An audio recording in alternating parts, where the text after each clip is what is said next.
বিশ্বত এনে কিছুমান ঠাই আছে যি ঠাইত এনে কিছুমান ঘটনা ঘটে যি ঘটনা আপুনি দেখিলে বা শুনিলে আচৰিত হ'ব।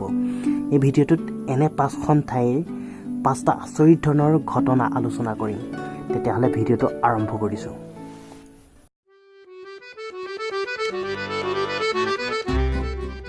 নাম্বাৰ 1ত আছে স্লিপিং ভিলেজ। এই গাঁওখন কাজাকিস্তানৰ কলাচিত অৱস্থিত। ইয়াৰ মানুহবোৰ অনবৰতে টোপনিয়াই থাকে।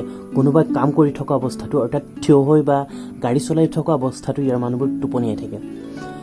ইয়াৰ কাৰণ বিচাৰি বহু বিজ্ঞানীয়ে পৰীক্ষা নিৰীক্ষা কৰিছে, কিন্তু আজি পৰ্যন্ত ইয়াৰ কাৰণ দাঙি ধৰিব পৰা নাই। আটাইতকৈ আচৰিত কথা হ'ল ইয়াৰ মানুহ বাদেই অন্যান্য জীৱ জন্তুবোৰেও অনবৰত টোপনিয়াই থাকে।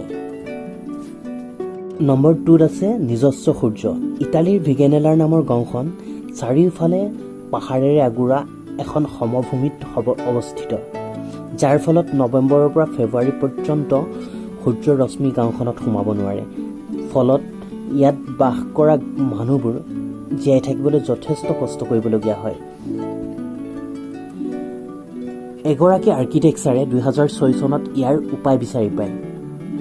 আৰ্কিটেক্সাৰজনে পাহাৰৰ শীৰ্ষত এখন ডাঙৰ আইনা লগায়। আইনাখনৰ পৰা প্ৰতিফলিত পোহৰে গোটেই গাঁওখন পোহৰাই তুলিলে, যাৰ ফলত গাঁওখনৰ স্বাভাৱিক জীৱন যাত্ৰা সুচল হৈ পৰিল। নম্বৰ 3ত আছে পাখৰা গাঁও। নেডাৰলেণ্ডৰ আমষ্টাৰডামৰ ওচৰত এখন গাঁও আছে, যিখন গাঁৱৰ মানুহবোৰ সকলো কথা পাহৰে, আনকি নিজৰ নাম পৰ্যন্ত এইখন গাঁৱৰ মানুহবোৰ পাহৰে। গাঁওখনৰ অধিকাংশ লোক এলজাইমাৰ ৰোগত আক্ৰান্ত কাৰণে পাহৰে।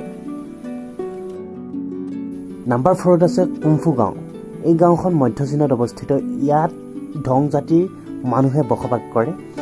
ইয়াৰ পুৰুষ মহিলা সকলোৱে সমৰ কলাত যথেষ্ট পাৰ্গত।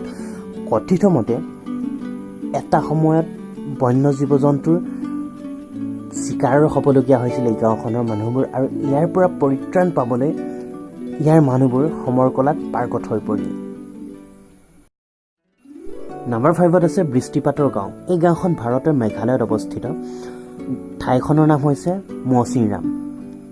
এইখনেই হৈছে বিশ্বৰ সৰ্বাধিক বৰষুণ হোৱা ঠাই। ইয়াত প্ৰতি বছৰে গড়ে 11,000 মিলিমিটাৰতকৈ অধিক বৰষুণ হয়।